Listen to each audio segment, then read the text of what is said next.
Sound weapons are music to nobody's ears. We're talking sonic weapons here and abroad today on The Undercurrent.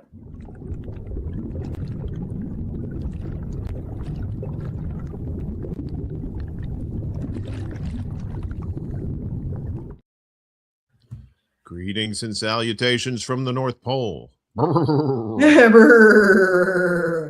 It's a nice Even down toasty here in 8 the degrees South. here in Chicago. What's the weather here? I've been running around all morning and I didn't check the weather. Let's see what we got here it's 27. Ooh, 27 that's pretty years. crisp for down south there. Yeah, but it's balmy compared to you guys. Well, I'll be up there next week. We'll see what happens. What's up, Max? Good to see you, Max. And the scary monster is like toads. What? They might. They're good eating down south, especially the toad legs. Good to see you, Max. Have you ever had frog legs? You ever eaten those? Yeah, they were kind of a thing in Chicago back in the 70s. I think that people thought, it was dramatic and classy to eat frog legs, and there were like places that had that. There was a place also, by the way, in Chicago called Cafe Bohemia, and you can find their menus online. They're actually quite fascinating, but they specialized in exotic game meat. So they had tiger steaks and elephant steaks and all that kind of stuff. We might want to go ahead and grab one of those someday just to have some fun at the end of the show. We wanted to talk some old Chicago stuff. Yeah, I've had emu burgers before, and emu's good. It was actually, yeah, it it's red meat. It's the consistency of steak, but it's very lean, and yeah, it was kind of a fad in like the late 80s, early 90s. It was for some of the farmers down south who would grow, they raise cattle, but they're like, screw it, let's throw some emus in here. And like I said, the meat was great, but I guess I don't know why that died out. I guess people were just like, ooh, emu. I don't know. I'm kind of that ain't a cow. I ain't too I reckon I ain't too good into that, but what I had was tasty. There was also this thing with emu oil that they would take the fat and they would process it, but it was considered to be great as an antiseptic, also for aches and pains. That was the thing for a while as well. Oh wow, I didn't know that. Didn't know the medicinal properties of emu. There's so many natural remedies that you can get that you don't have to deal with pharmaceutical companies and stuff like that. I know with like CBD is a good one too. Like you have your they also, I mean, so you can get cannabis not just in the flower form or even in the little vape thing. You could eat it, but at the same time they also have creams and tinctures that you can use too that they've helped a lot of people, and it's just been demonized. Anytime somebody mentions cannabis, they always bring up like Cheech and Chong or some business like that, and you're like, come on, let's grow up here. I would rather have the natural stuff than these pharmaceuticals any day, especially you see these drug commercials. Side effects may include death. Look, I'm just trying to keep my skin from itching. All right, I don't want a side effect of death. No, thank you. So, but it's crazy, all these side effects, right? It can't be. Let's say, well, suicidal thoughts and your liver may fail. Right. But again, those are usually the drug has been tested. This is something that could happen, but the benefits are outweighing the minor chance of a health risk. Whereas CBD tinctures may not be standardized or as well tested. So that's something to keep in mind. I don't get along with cannabis in any form. It just does not. It really does not work well for me at all. Have you never tried any of the creams or anything like that for like I've joint pain or anything? I've never tried a cream, and that's fair enough. But ingesting it in any form, even in very small doses, it just does not agree with me at all. I could try a cream if that works. It's not for everybody, that's for sure. Just like everything else, it's Yeah.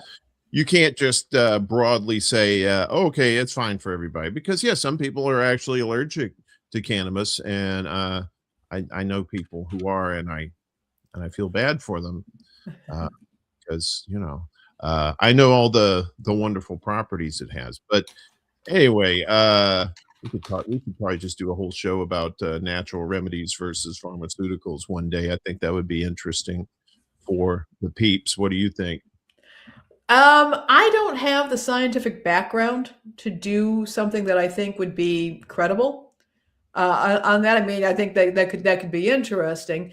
And I think there's a lot that could be discussed about why people will use those remedies or go to holistic practitioners, largely because of the way insurance companies in this country make it so hard for the medical profession to actually do the work of healing.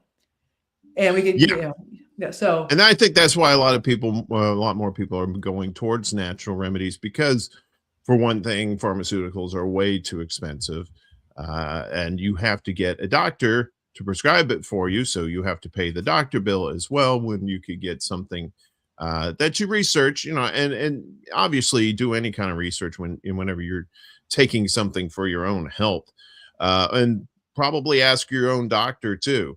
If you're going in for a checkup, just ask them some questions about that kind of stuff, or not just cannabis, any of these other natural remedies too, because these pharmaceutical companies, they sure do take a bite. They do, for sure. By the way, Uncle Warren, we do have I want to welcome our folks here, but we do have an important top of the hour thing that we want to mention. We'll mention it at the end as well, but we got some news. Okay. I can't read your cryptic message, but I think I understand what you're saying. Oh, you're I'm talking sorry. About what we talked about before the show. Okay. All right. Yeah. And that is, as we mentioned last week, we are going to start the show starting next week. The show will begin at 11 a.m. Central Time. That is noon Eastern Time, 10 a.m. Mountain, and then 9 a.m. Pacific Time. Sorry about that, Pacific Time. We're moving it up a little bit. We're noticing that people are coming in a little later to the stream. We've been talking to some folks. We're going to make it later. And so we'll be putting that into, we'll do a post on our various locations where you can view the show. We'll put that into our Substack newsletter and our socials. But just to remind everybody, starting next week, the show starts at 11 a.m. Central Time. And we're hoping that will bring in some more folks.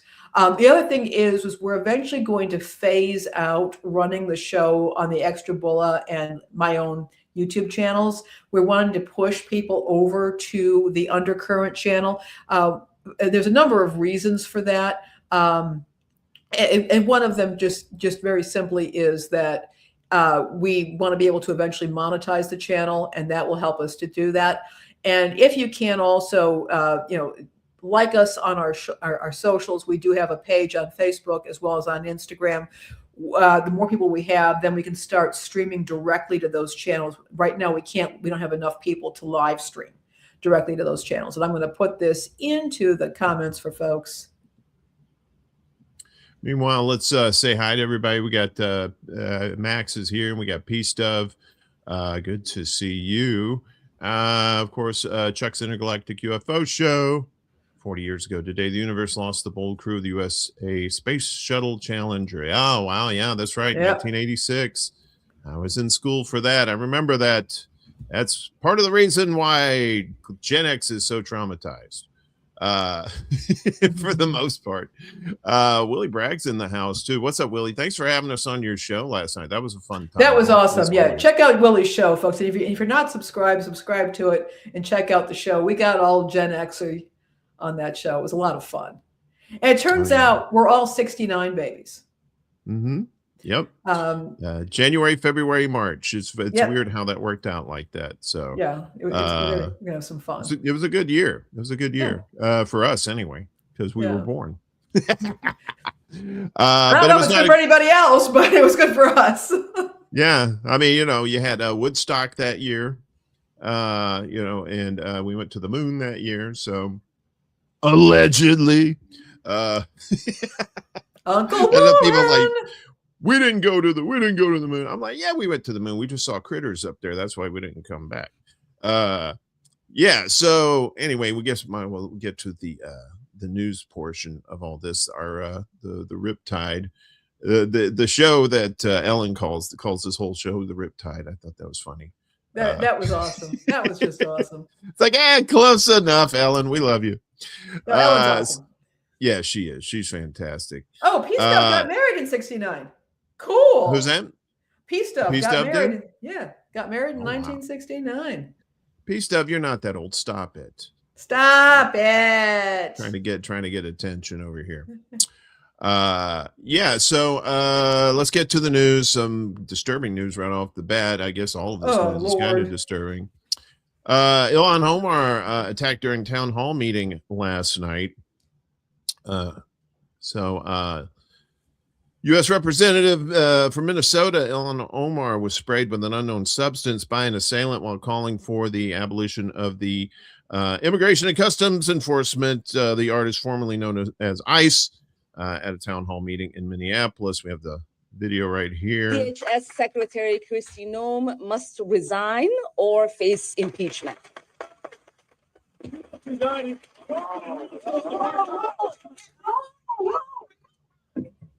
Yeah. ICE cannot be reformed. It cannot be rehabilitated. We must abolish ICE for good. Yeah. So he has it. You can tell here he has this syringe in his hand, and it looks like some sort of like yellow liquid. I'm assuming. I'm only going to assume that it's probably urine. Because if it's yellow and stinky and easy to get, that's probably what it was, but we don't know. They still haven't figured out what it is.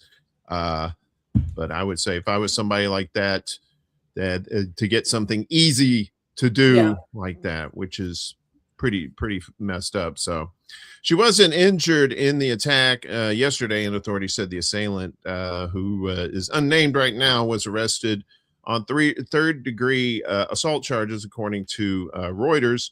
They didn't disclose further information about the liquid sprayed on her. The brief attack was captured by on video by C-SPAN and showed a man rushing Omar's podium as she called for the abolition of ICE and the resignation of Department of Homeland Security Kristi Noem. So this is unfortunately what I was afraid was going to start happening. Yeah. With the especially there seems to be some sort of fascination with Somalians on the right, the extreme right, I should say, not everybody on the right, but most of the extreme right who have been dog whistled into attack, and of course all the stuff that we're going to go into here in just a second about what's been happening with ICE and the murders.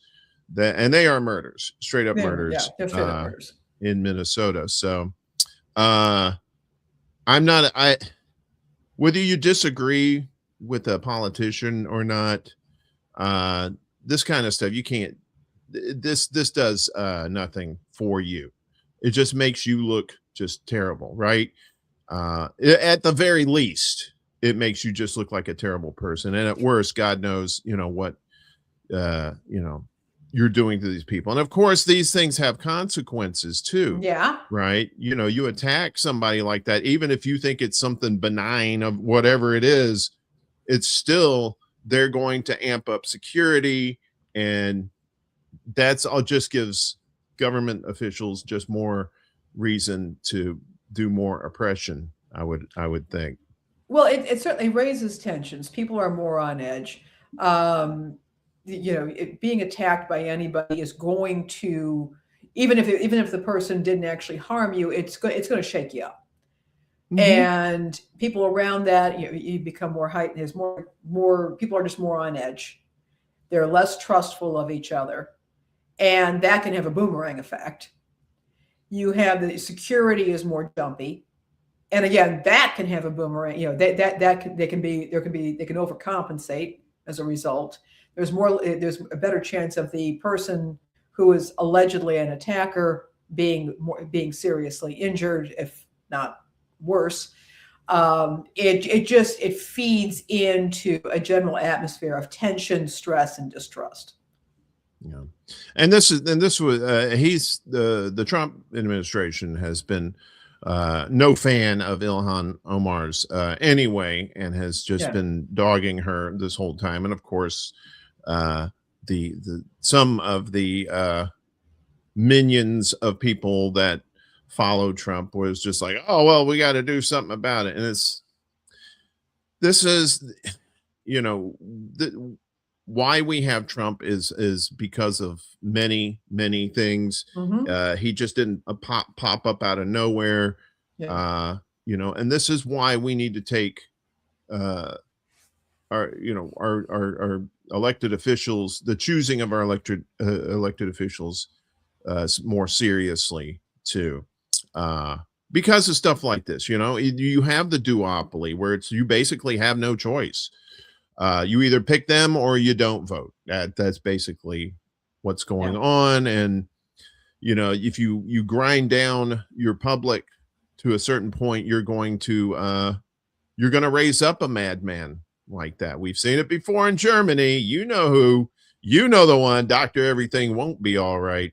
That guy, you raise despots and dictators in that fashion when you oppress the people like that, or at least when you don't do what the people want you to do as elected representatives. So getting into what happened in Minnesota, not just there, but over the weekend, of course, everybody's heard by now about Alex Preddy. And so the handling of evidence related to Alex Preddy's death raises concerns. They say death, but it's murder. Raises concerns about probe's integrity.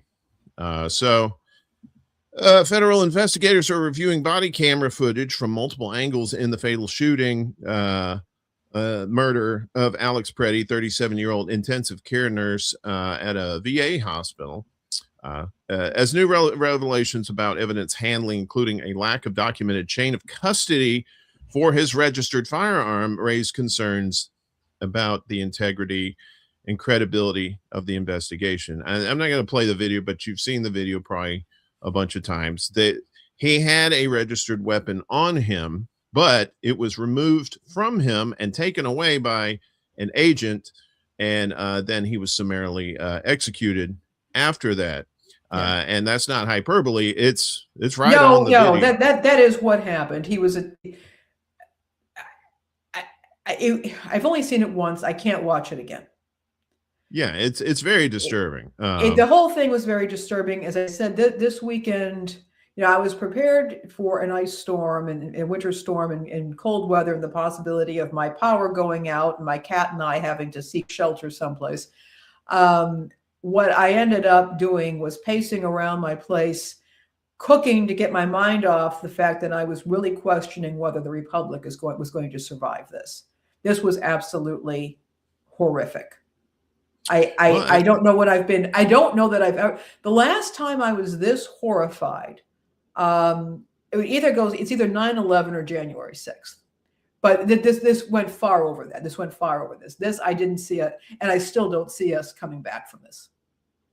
Preddy worked, as we said, he worked at the Department of Veterans Affairs, was shot and killed by a Border Patrol officer around 9 a.m. on Saturday in South Minneapolis. Two law enforcement officials told CBS News that body camera footage from multiple federal agents exists and is currently under review, but it remains unclear if the footage will be released to the public. Department after it's been doctored. Yeah, right. But it's too late. The video's already out there, and he's already dead. He's already dead. It's too late because he's already dead. This never should have happened. Yeah, well, I mean, they can doctor as much footage as they want. They're talking about body camera footage. There's other footage out there. The body camera footage, you know what they're doing. Right. Well, the body, yeah, if they doctor the body camera footage, it's not going to match up with the other footage that's readily available on several platforms. So Department of Homeland Security Secretary Kristi Noem was asked at a briefing Saturday about the FBI's role in the investigation and whether body camera footage would be released. She didn't commit to making the video public and deflected other questions, saying she would not speak to the investigation and the details while it continues. But she's more than willing to talk about other things that are happening, as you know, like saying that the good lady, that was an open and shut case. The video shows it. Well, this is an open and shut case. The video shows that ICE murdered this guy. The investigation is being led by ICE's Homeland Security Investigations under Special Agents in Charge Mark Zito and Jason Todd Stevens, with assistance from the FBI, according to multiple officials briefed on the case. FBI Director Kash Patel told Fox News on Sunday all the pieces of the investigation are being led by DHS in HSI, but HSI lacks the ability to process certain kinds of material like scientific and forensic evidence, including fingerprints, DNA, ballistic data, and firearm-related physical evidence. So FBI investigators will be focusing on those aspects. But multiple officials briefed on the investigation said there is no documented chain of custody for Preddy's handgun, a failure that could complicate forensic reliability and undermine any future criminal or civil rights prosecution. That's the most important part here. Yes, they can doctor the video, but the handgun is the most important. And you can see on the video, one of the officers he takes the gun away from him and is going across the street with the gun, and then, you know, pop, pop, pop. Multiple officials briefed on the investigation said there's no documented chain of custody for his handgun, a failure that could, okay. According to those officials, the firearm was placed on the seat of a vehicle instead of being secured in a required plastic evidence bag and labeled with standard identifying details, including the date, the item, the name of the last person who handled it. What procedure? No, these guys don't do procedure. They're just homunculoids who just barge into people's houses without warrants. The Department of Homeland Security later released a photograph of the weapon, which officials familiar with the evidence said appears to be a custom Sig Sauer P320 chambered in 9mm. So, and just a little bit more here, the proper chain of custody typically ensures ballistics, fingerprint, and DNA findings remain admissible. Deviations from protocol can become focal points in criminal defense challenges, civil rights litigation, and internal discipline reviews. So, just to recap, he was the second person in Minnesota that was murdered by ICE. Of course, what's her name? I can't remember her first name. Renee Good got shot in the face, and apparently that wasn't enough for there to even be an investigation by DHS. Is pretty messed up. Yeah. And you know, you and I have had this conversation. I think we talked about it yesterday on Willie Bragg's show. It's monstrous. It's incredibly, it's upsetting, it's disturbing, and it's got people's heads in going in all directions, which again is not good for anybody. Such as, you know, this attack on Representative Omar. It's heightened tensions. It's making everything worse. I think what did happen is that the ICE agents in this case, you know, just a bunch of bumbling fools. It was easy enough to demonize Renee Good because she was a lesbian, married to a woman, and that she had, you know, she was divorced. She had kids she didn't have custody of. This has happened to women and men in the past who have been part of movements. Jean Seberg, the actress, for example, who was very active in support of the Black Panthers and the civil rights movement, she was demonized and basically hounded to her death when she was pregnant. There was another woman who was who was one of the freedom riders, or was involved with that. She was shot and killed and immediately demonized because she'd been married and divorced a few times. What they got with Alex Preddy, however, and they, Kristi Noem was really quick to describe him in very poor terms. He was described as a domestic terrorist by Stephen Miller, who's very creepy, a very creepy man. And Kristi Noem, he's a domestic terrist. That's who. Yeah, that's who and so is is. she. I mean, when it comes right down to it, she is just they are enemies of the people. But the thing of it is that it shows just how incompetent a lot of these folks are around Donald Trump, and of course the incompetence of ICE, because in doing all that, first of all, they have ticked off the NRA, which is absolutely the one organization that the MAGA crowd does not want to be taking off, because they're supposed to be allied. And and they were using, the talking points got flipped in all this. Well, why was he carrying? If you don't carry a gun unless you plan to do something bad with it. Well, you just went ahead and flipped all this. And then we're seeing people who are from the left or left liberals or whatever you want to call them saying, oh, by the way, if you want to buy a gun, this is what you need to buy. And saying, hey, what he was doing was absolutely legal and protected by the Second Amendment. So there's one good thing that's emerged from this, is maybe some folks will actually start talking to each other when they find out that there may be points of agreement. Mm-hmm. And people are being a lot more vocal about that point of agreement. But so you had that. He was a nurse, and again, America does not run on Duncan; it runs on nurses. And he was, and people respect nurses. And as I also said, and this is important, he worked for the VA. So now, and he was apparently well regarded by his patients' families, his coworkers. And so now, potentially picking fights with veterans and their families, but also it's not a good look if the VA is hiring domestic terrorists. Yeah, that makes a good point. Yeah, so this, I think that this was something that kind of has blown a lot of this wide open, and there's an opportunity here to open up some lines of communication and say, what the heck? I would like to see Stephen Miller and Kristi Noem at least hauled before Congress and grilled on the fact that they use this language. I mean, she was ridiculous. She was saying, he had this gun. Here's a picture of a gun. And she showed a picture of a gun, but she didn't show him with it. Right. Yeah.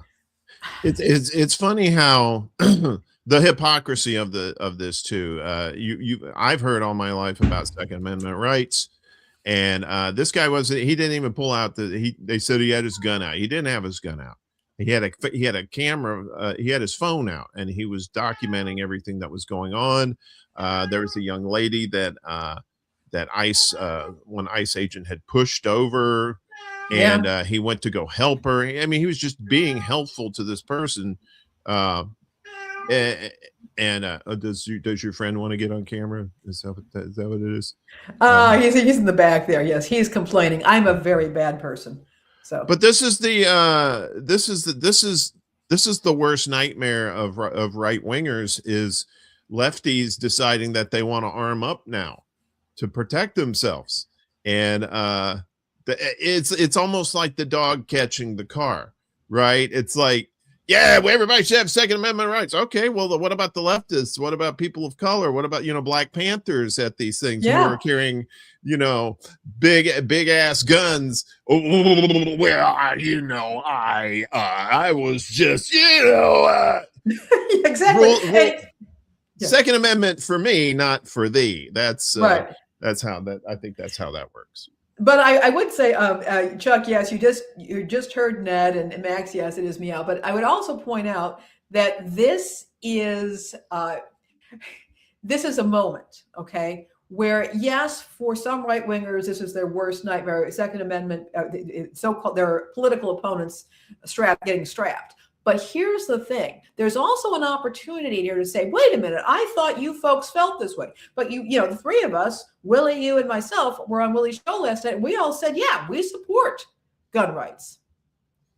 And we all said, yeah, and we do. And there are hardcore Marxists out there who are very much of, no, we support gun rights. I think Karl Marx himself said, don't give up your weapons.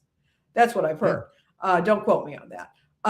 Hey, Tom, good to see you as well. Yeah, the right is immune to self-awareness. But the thing of it is, this is an opportunity for maybe some self-reflection. When you find out that your liberal neighbor actually agrees with you on gun rights, and we can have that can open up a conversation.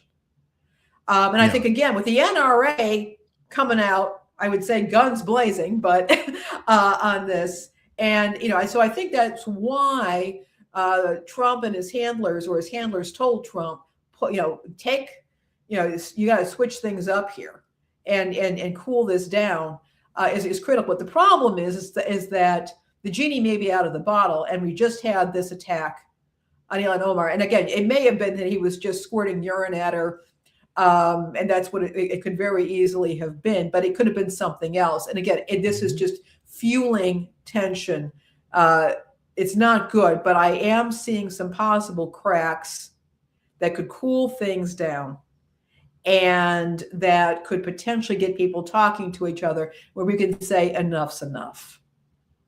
Well, Trump apparently is already in the process of de-escalating in Minnesota, and probably to your point, because of the NRA coming out, and because they were thought, and the NRA at least has just been like, their message has been simple: the Second Amendment, the Second Amendment, the Second Amendment. And when this guy's Second Amendment rights are called into question, they would be very hypocritical if they didn't say something about it. So the ICE head there, it was, I don't know if he was the head in Minnesota or overall, but Bovino. Oh, Lord. And that's a uniform that he was wearing. Did you see that thing? But he was let go. That's the point. Yeah, well, it's good, but we can worry about his fashion tastes later. But he was let go. That was part of it. But Tom Homan is still running the show. So it's like, well, okay, you just cut off a fingernail. You didn't cut off the whole hand like you were supposed to. But Preddy and Good were not the only ones who have been the victims of ICE this year. As more people have been taken out by ICE too. So the killing of Alex Preddy and Nicole Good by federal immigration agents this month has shocked the U.S., prompting protests across the country and igniting calls for accountability. At least 6 immigrants have died in the custody of ICE already this year, and a 7th person was fatally shot by an off-duty ICE officer. I can't get enough murder, he said. I'm paraphrasing. Last year, 32 deaths were reported in ICE custody. So it's not just on the streets, it's them in custody too. While most of the deaths were due to health complications, some of the late detainees' families have made accusations of abuse and medical neglect against ICE. Preddy, a 37-year-old nurse, was killed, as we told you. Good was shot on January 7th after she tried to drive away from federal agents who surrounded her car. There was also Keith Porter on New Year's Eve. An off-duty ICE agent shot Porter in Los Angeles and killed him. The exact circumstances of the shooting remain contested, and there are no known videos of the incident. The Department of Homeland Security described Porter, who was black, as an active shooter, but his family says he was merely firing his gun to welcome the new year. And if you've ever been in LA or any places like that, there's a lot of pop, pop, pop, pop, pop, pop. It's the game of, is it fireworks or is it, Chicago too, New Orleans, all these big cities. Like, is it fireworks or is it gunshots? We all joke about that, but a lot of times it's bullets going up in the air. And remember, kids, bullets come back down. So maybe refrain from doing that. Yeah, don't. But also, let's see. There was Geraldo Lunas Campos earlier this month. The Cuban immigrant died on January 3rd at the agency's largest detention facility, Camp East Montana in Texas. Since then, contradicting details have emerged about his death, which a medical examiner has ruled a homicide, meaning caused by another person. That's what murder is. So you have that person, Victor Manuel Diaz. Immigration authorities arrested Nicaraguan immigrant Diaz on January 6th in Minneapolis as part of their immigration crackdown. 8 days later, he died in ICE custody at the same Camp East Montana in Texas. And there's more names here too. Luis Beltran Yanez Cruz, Heber Sanchez Dominguez. And like I said, it's not just in the streets that this is happening. This is happening in these detention facilities as well. And, it's not like these detention centers are a new thing. They've been around for quite some time. Yeah. But now it just seems like the deaths are being ramped up. And you see these videos of kids getting taken away from parents and stuff. It's a nightmare. I'm not a parent, but I would be very scared for my kids, even though I'm El Blanco. It does, Predis and Good. They were both white too, and both citizens. They were as white as we are. Yeah, I mean, that's when you start murdering citizens. I mean, it's bad enough when you're just murdering people in general that you call domestic terrorists or whatever. Because that's a very convenient label to put on somebody so you can justify murdering them without any sort of investigation like that. Yeah, as I said, I think the genie's out of the bottle. I'm hoping it can get stuffed back in. And in the meantime, I'm hoping the cracks that people are seeing will get people to talk to each other and demand that this nonsense end. A.B. Haig, good to see you. Things were worse under Obama, but that doesn't fit the narrative. Well, I mean, he deported more people. And of course, you also your Democratic presidents are going to get more cover from the mainstream media as well. So that's probably why you didn't hear a lot about the atrocities that were happening in detention centers from way back then, from when he was president too. So it's a good point.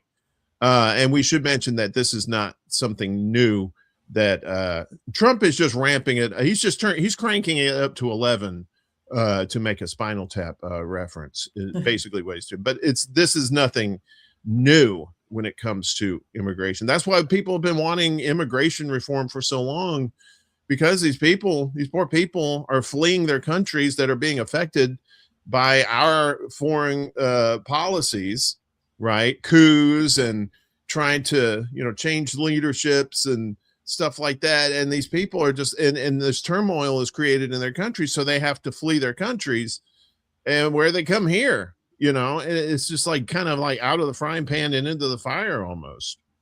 Well, I would also point out that Obama, under Obama, my understanding is that the deportations that happened under Obama and Biden were along the border, where these are more of the interior deportations, or these activities are more in the interior, and that's a whole other topic. One thing I think that there needs to be an honest conversation about in this country is that we've had a nudge, wink, wink approach to undocumented people living and working here, which I don't think on the whole is a good thing for any number of reasons.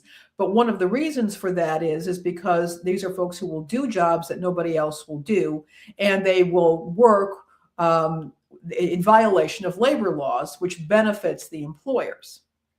And that we rely on this undocumented behavior. Labor, and in this country, and businesses are running and profiting off of the fact that they don't have to obey labor laws. And that's a conversation that has to be had. We have an economy that's built on the back of blatant violation of immigration and labor law in this country. And that has to happen. I just want to correct our friend here. She didn't drive towards the agent. She was driving away from the vehicle. She was driving away with her vehicle, and she got shot in the face. So if you're good with that, you can go fuck yourself. And Preddy didn't need to bring a gun. He had a Second Amendment right to carry a weapon, and he didn't even have it out. He wasn't threatening anybody with this gun. So please, a lot of people do carry. A lot of people hang on just a second, please. Before you comment, at least educate yourself on the facts, so you don't look stupid and you don't get your name and your comments put up on the screen by us, because we're going to call you out on that bullshit. I'm sorry. Go ahead. There's a lot I have to say at this point. And one thing I will say, this is my friend Andrew. We don't agree on everything, but one thing I am concerned about, and he brings this up in another comment, no reason to bring it up, but I do feel that Waltz and Fry, the mayor, may have walked into a trap with some of this, but I think that's because of who got murdered here. That's not going to happen. But I did feel that they had kind of walked into a trap, because one of the things that was happening is they were talking about the ICE agents left, and they left state and local police to mop up after them. And the mob was out for, was very, very angry at this point. They were out for blood at this point. They were furious. And so the mob they were in a bind, because they had to maintain public order. But now they were being held responsible for the state and local constabulary that was there to mop up after this. And at the same time, Donald Trump or anybody else could have used their asking the feds to leave and to get out and to stop killing their citizens as a pretext for the Insurrection Act. So I was very concerned that there was a trap that had been set up here. There was no easy way out. I think what got out was the fact that Alex Preddy was a VA nurse, and that the NRA got pulled into this because of some of the remarks about guns and firearms. So I think that did take that safety valve out, but I'm going to be looking very closely in the future in these scenarios. If these raids continue, if this ICE activity continues, to see what happens and how it happens, because I think it could boil up again, and this kind of trap could be set. That's what I will say. Well, let's move on to more BS by Trump trying to intimidate Iran. I hope this is okay with your friend there. U.S. mulls precision strikes on Iranian leaders amid military buildup. So Washington is mulling precision strikes on high-value Iranian officials and military leaders whom the U.S. holds responsible for the deaths of protesters, a Gulf source told Middle East Eye on January 26th. I believe that was Monday. Yeah, I think it's Monday. The strikes could come as early as this week, but that timeline could shift, the report said, adding that the talks on the matter within Trump's government have been chaotic. Wow, something chaotic in Trump's government? That's shocking. A former U.S. intelligence official told the outlet that Trump has not given up on regime change, of course. Wonder if he's going to go in and kidnap the Iranian president like he did in Venezuela. The U.S. has been working to replenish supplies of missile interceptors exhausted during the 12-day war. Another source, also a former U.S. official, said, adding that total supplies had moved up, but that the U.S. is still constrained as it provides supplies to Ukraine. Spreading themselves thin, the empire is. I believe that's what happened with Rome. And we all know Rome is just a city in Italy now and not a world empire anymore. Lesson learned, maybe? Maybe. Probably not. Yeah, probably, yeah. So the U.S. has deployed an aircraft carrier, I believe the Abraham Lincoln, additional squadrons of fighter jets and other assets towards the region in massive military buildup, which many have described as a prelude to an upcoming war on Iran. And the USS Abraham has arrived in West Asia. According to reports citing flight tracking data, Washington has reinforced the Muwafaq Salti Air Base in Jordan with F-15 warplanes. Hello, you can go away. Thank you. THAAD missile defense systems have been moved to the region as well. Iranian officials have warned Washington that any attack will be met with a devastating response. We will not allow anyone to undermine our security or cause any harm to our country. Iranian government spokesperson Fatima Mohajarani said on Tuesday, all options are on the table. Yes, please, let's pick a fight with Iran, because somebody's friend in the region said that. Maybe a friend in the region said, yeah, it's ridiculous. Because they murdered protesters. Yeah, there's a crackdown for sure, but this is not why he's doing it. Because if Trump was actually worried about murdered protesters, he'd give a shit about what was happening in Minneapolis. So hypocrisy, anyone? Yeah. I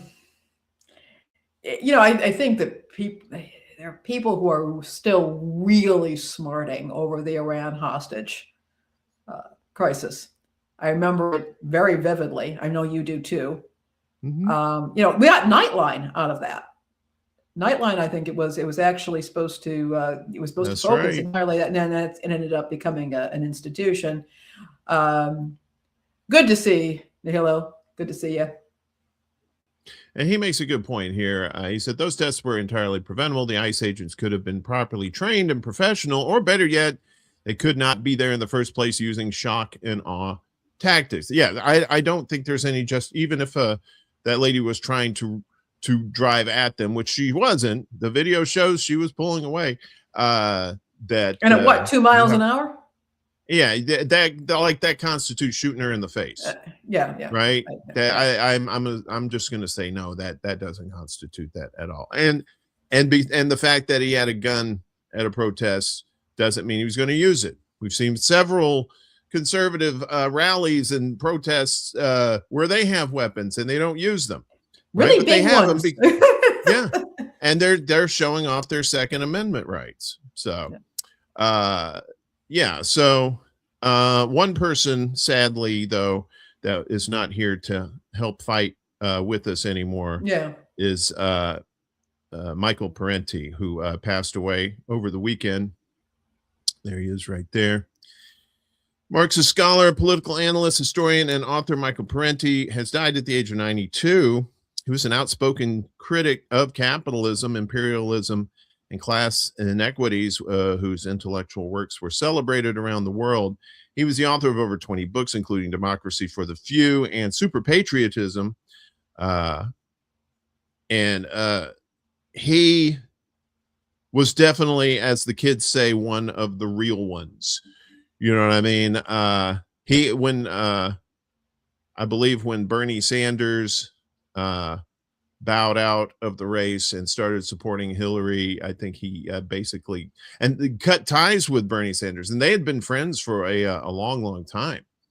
And he just said, no, that was just paraphrasing, I'm sure, but it was definitely a bridge too far. Mm-hmm. And it's sad to see someone like that leave this mortal coil.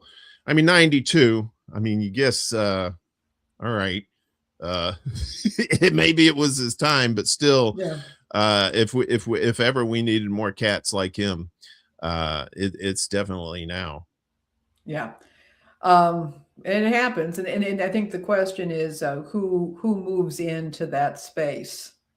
Journalism is under threat from a number of areas, and I blame all kinds of people and institutions for that.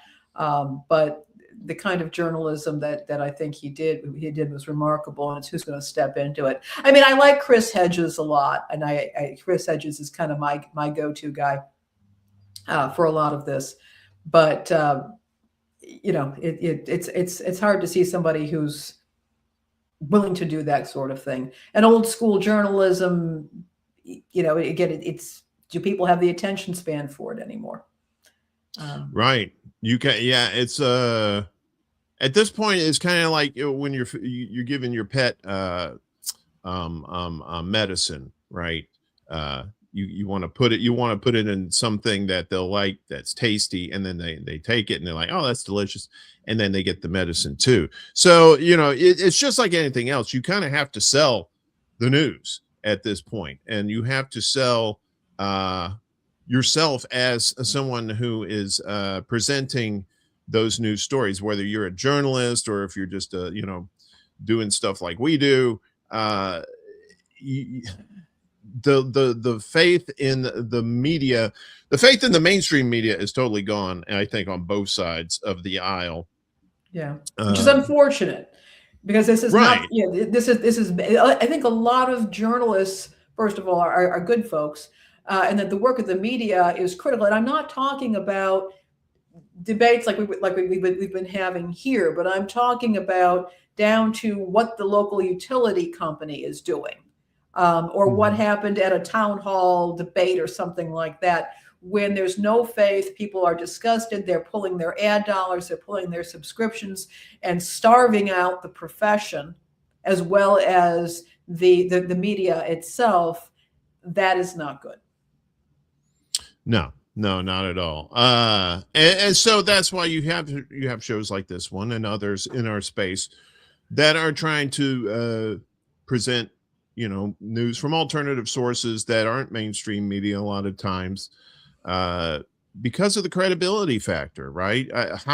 Why would you even listen to somebody that you think may have some sort of agenda? Journalists are not supposed to have agendas. If they have an agenda, the agenda is to tell the truth. And you have a lot of these, like your mainstream media sources, that are bought and paid for by corporate interests who have their own agendas, their own biases and stuff like that. Especially since 1996, when Clinton passed the Telecommunication Act and made it legal for massive companies to own oogles and oogles of news outlets, right? And you see that today. There's on the propaganda watch on my show Morning Extra, you hear there's that video of all these people, these parroting the same thing, and they play it all at the same time, and it's very dystopian, kind of 1984-ish.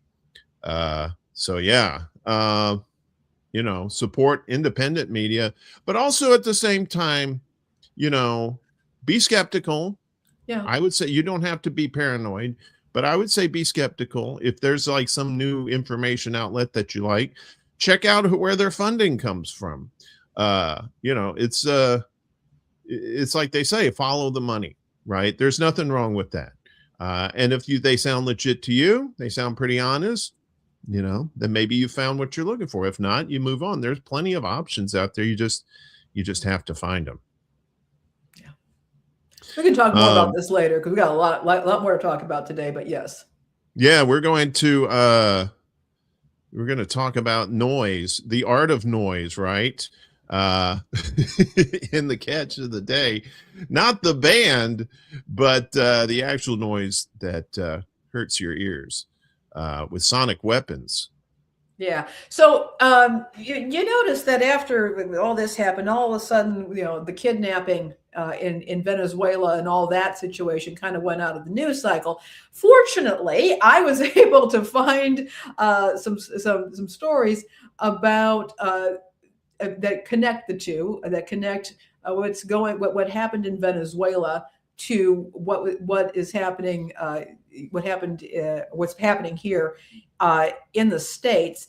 And what I learned is that there was an admission by this administration, and of course, I don't trust anything any of them say. Now, I don't trust anything that any presidential administration has to say, but particularly this one, that there was a funky weapon, a discombobulator, as President Trump put it, that was used to disable the guards when they stormed Maduro's residence.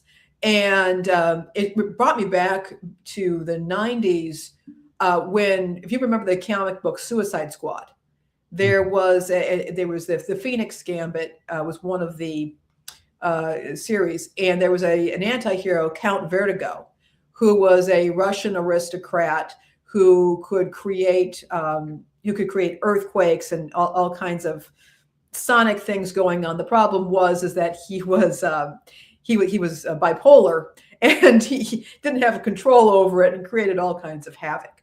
But in any case, what I learned is that they were claiming there was this discombobulation weapon. As Nihilo was saying, there was talking, you maybe remember this, maybe it was about 10 years ago, about the Havana sickness, that Canadians were saying that they were being targeted by sonic weapons. They were coming back with brain bleeds and all kinds of things. And that kind of got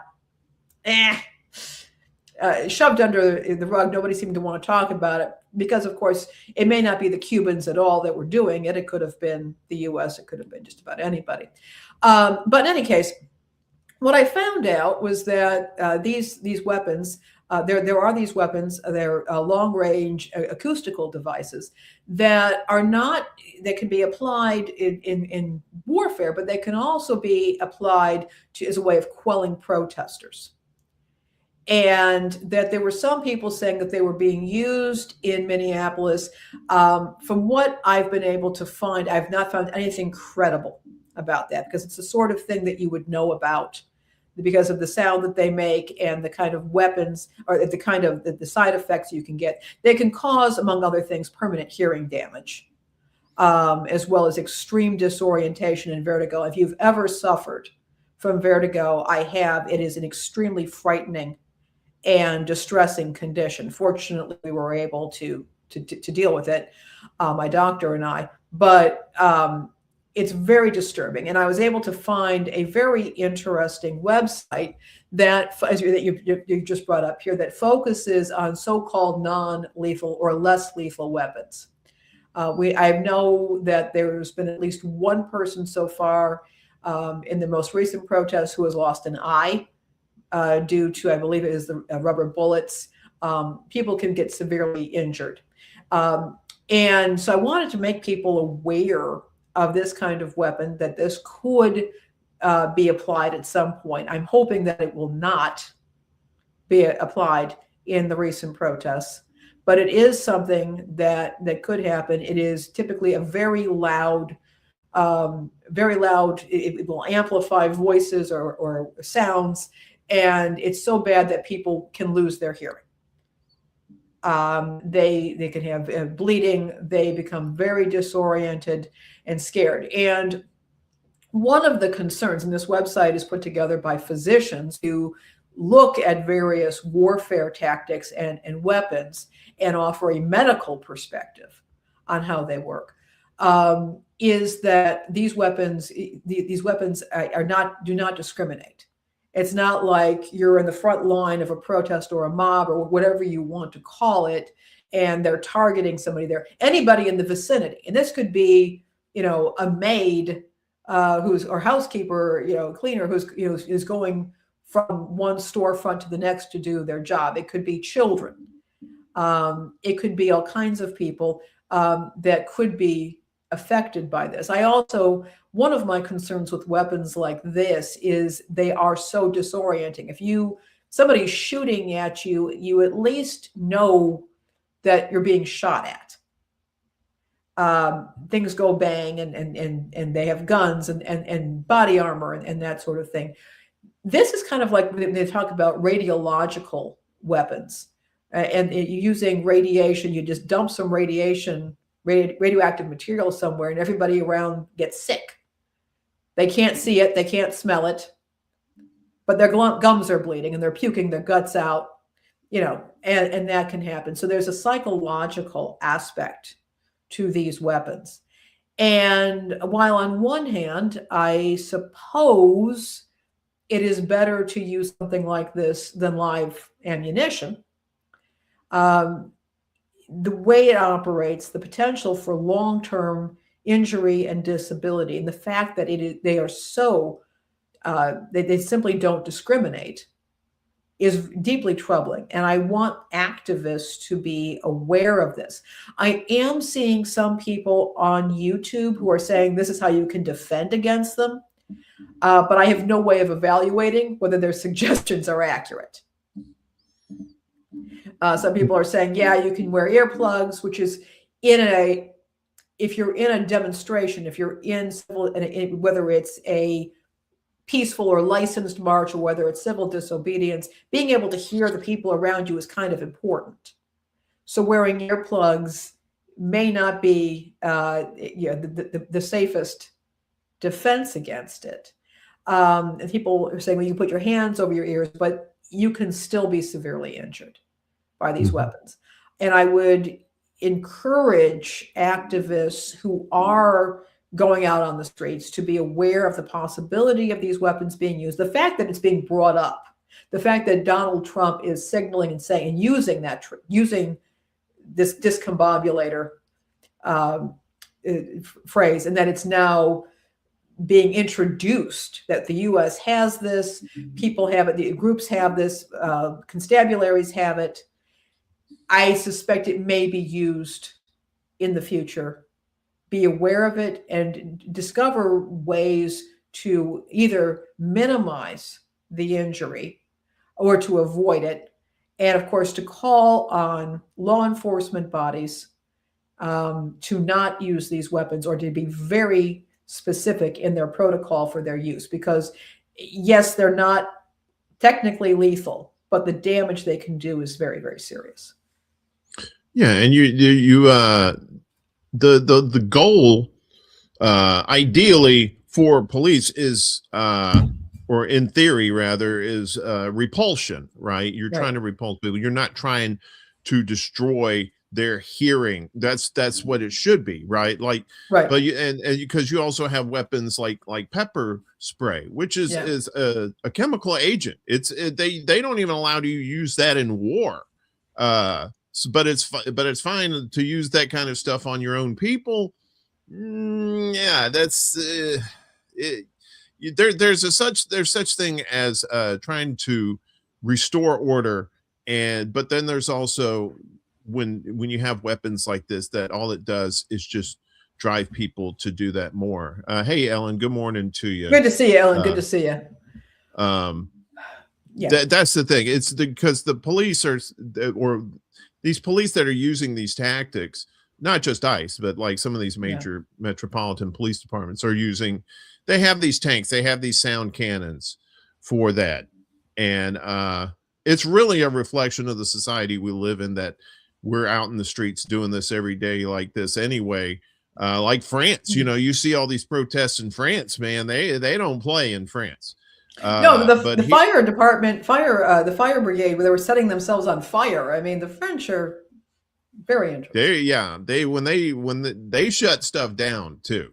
And so, but yeah, I mean, and you're going to see that you would think that, I think what they're thinking is well, if we do this, these people will calm down, and then we'll have control again. And it's like, no, dude, you're just making it worse. You're just making it worse with these kind of things, especially like if it is the Havana syndrome, if that is an actual real thing. I didn't take it seriously when they were talking about it either at the time. But now when you mention sound weapons, it kind of makes sense a little bit. Yeah, it's again, the rumor is out there, and I've not found anything credible to say that it was used in Minneapolis. And again, and some of the language around this, I really think is some propaganda I don't trust a lot of the language around this, but these weapons do exist. They can cause real damage. They do not discriminate. And the fact that the president was discussing them, that this is coming out in the open, I'm wondering if this is signaling, okay, it's entered into the discourse. It's entered into the national mythology. Is it next? Possibly. People should be aware of it. Well, definitely. And of course, worst comes to worst, you can also see a lot of lawsuits being filed, especially if people do have permanent damage. Or children. I mean, there could be children. It could be kids. Yeah. And anybody who's, expressing their First Amendment rights to protest, and the police in turn decide to destroy your hearing, among other things. Yeah, I mean that's another factor of it too, is lawsuits that, of course, a lot of these cities, the taxpayers pay for what the idiocy of the police, because they have this immunity from litigation, which I find to be very disturbing. I think that needs to be taken away as well, especially in light of like cities like New York and Chicago, where the police have been to breaking people's First Amendment rights to is mild, to say the least. So well, it's time to wade into the recurring tide. I hope you wore your swimsuit, because we've got more stuff. I know everybody's been talking about this weather that we've had over the weekend. And spoiler alert, more is coming, mostly for like the Mideast, the Midwest, and parts of the South, and of course the Northeast as well. But just kind of updating you here. The winter storm full coverage. Northeast blanketed in heavy snow, while ice accumulation leaves 600,000 in the South without power. I remember, if you remember a few years back, Texas, who their power grid is self-contained. It's not on the national grid, or not connected. And they had bad ice storms down there, and they were out of power for like weeks. And some of these places are going to be in the same boat, I think. So, and people were freezing in their homes. I mean, there were people freezing to death. And that did happen. I think that, again, being from Chicago, I'm used to winterized homes. I mean, even the most humble home is winterized. And I didn't realize that there are whole swaths of the country where they don't really have what we would consider appropriate heating in their homes. They're not winterized. They don't really have real heat. And you've got elderly people who are sick, who are elderly. You have children who just can't take it. And that I'm down here again. I'm living in a poorly insulated home with not great heating, and this is the first time I've ever had to manage cold the way I've had to. It's fascinating. I mean, I'm doing it. Obviously, I'm sitting here, but it's really been an experience. Yeah, you need to think warm thoughts. So a massive winter storm dumped heavy snow and ice across a huge swath. When they mention swath, it's got to be huge, of the United States over the weekend, leaving nearly 600,000 homes without power, making roads impassable and triggering thousands of flight cancellations. More than 100 million people were under winter storm warnings from New Mexico to Maine, as the system walloped roughly 2/3 of the country. The storm ushered in frigid temperatures, with sub-zero lows expected in many of the same areas throughout the end of the week. More than 24 deaths have so far been blamed on the storm, including several people who died while shoveling and others from suspected hypothermia. 6 people died when a small plane crashed upon takeoff in Bangor, Maine on Sunday night. There were no survivors there. The National Weather Service warned of widespread prolonged travel disruptions due to catastrophic ice accumulation from the lower Mississippi Valley to the mid-Atlantic. The onslaught of snow and ice hit air travel especially hard, with major carriers canceling more than 11,000 flights scheduled for Sunday and another 6,000 on Monday.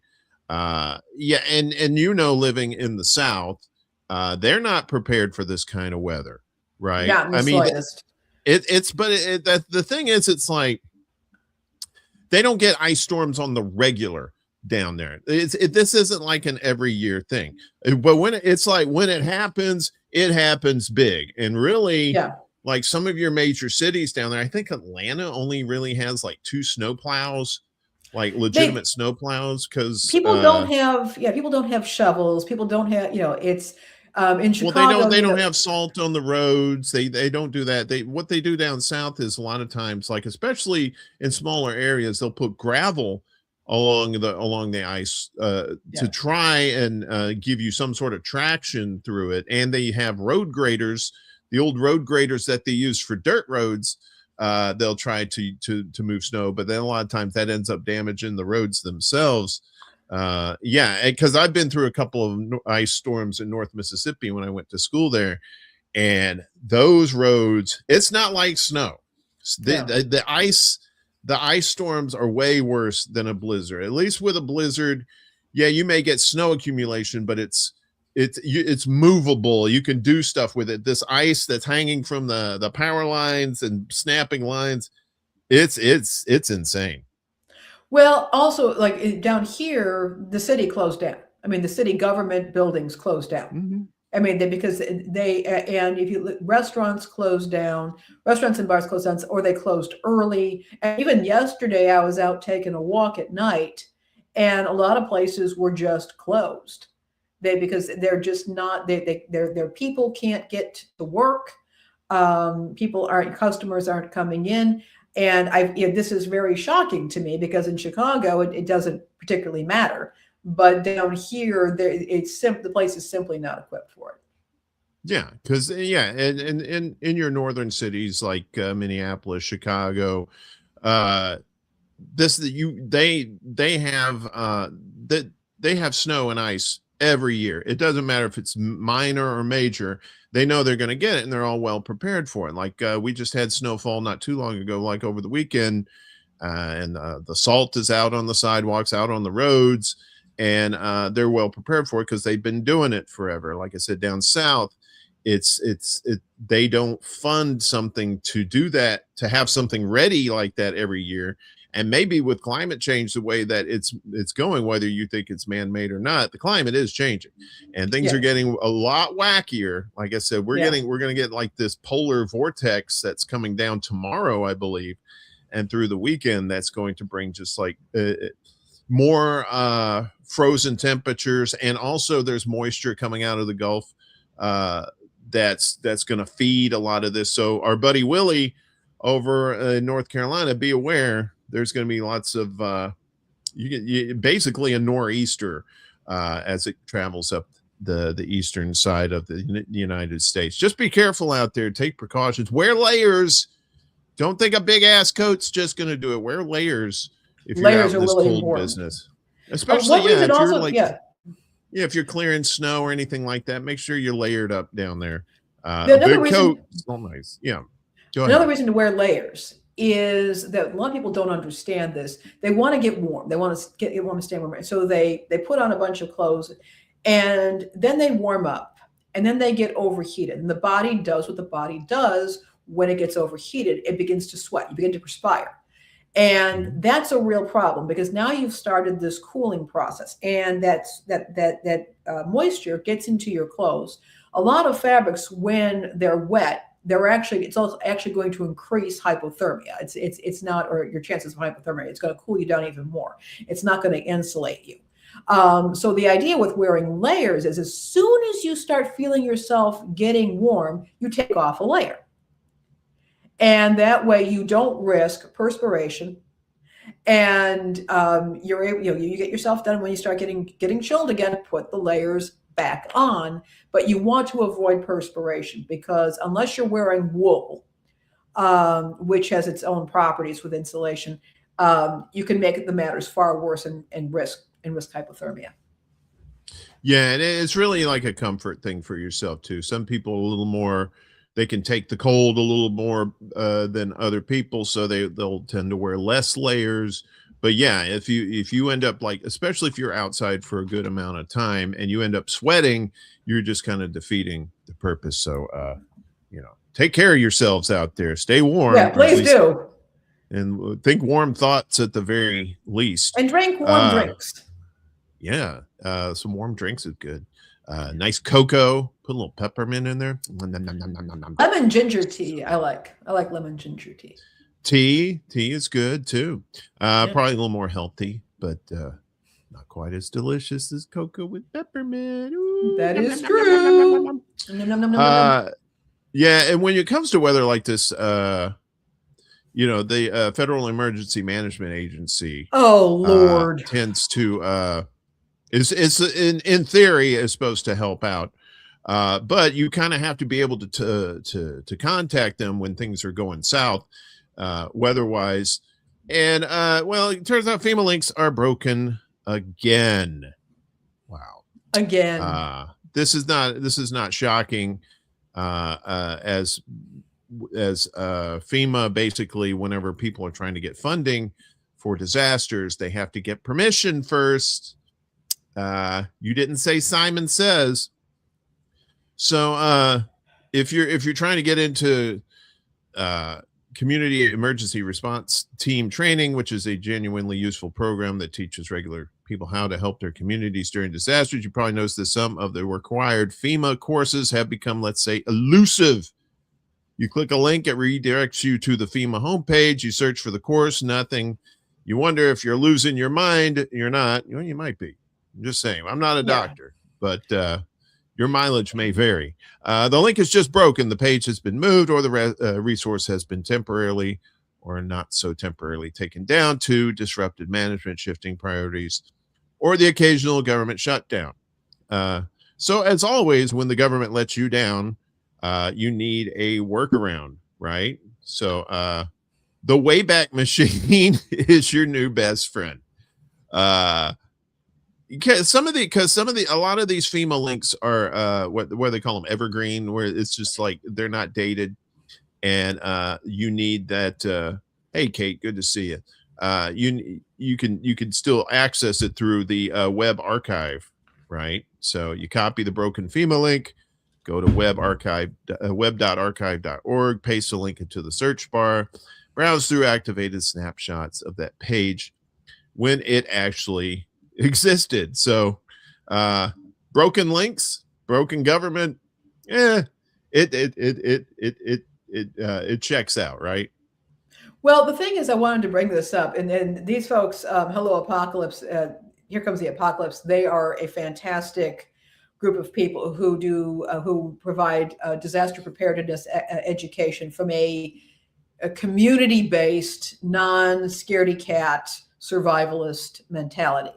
And one of the things is that FEMA does that's actually genuinely useful is they have a lot of information about how to respond to disasters and to understanding disasters. They have a great robust education program, like she mentioned, but also basic information on what to do in case of various disasters, well, including civil unrest and extreme cold and ice storms, which is what we're dealing with right now. Unfortunately, FEMA's website is not being updated. And so you've got a bunch of broken links. People can't find this information. So they're offering, again, tips and ideas for getting at that information so that you have it. One thing that I would absolutely encourage people to do is once you get that information, print it out and put it into a binder. In fact, you might, if you've got a community group or even some friends, you might want to make a party of it. Get some 3-hole punches, get some binders, get some printers together, print this stuff up and make up binders for yourself. Everybody makes a binder for their household, another binder for a friend, a neighbor, a family member, and give them the information so that people will have some kind of idea of what to do in case of a disaster. And as they point out here, tip number 3, tell your representatives this is ridiculous. This kind of basic information should be made available to the public. It is in the public interest. It is in the government's interest to have citizenry that are not freaking out, that have some idea of the appropriate way to respond to something.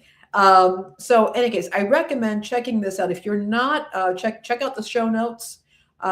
You can find that link to our Substack underneath the video. You can also just go directly to Substack. I'm actually going to pull out that link right now. Check out and check this out and subscribe. Subscribe to our Substack, or at least check out the show notes and check out what they're doing, what Here Comes the Apocalypse is doing.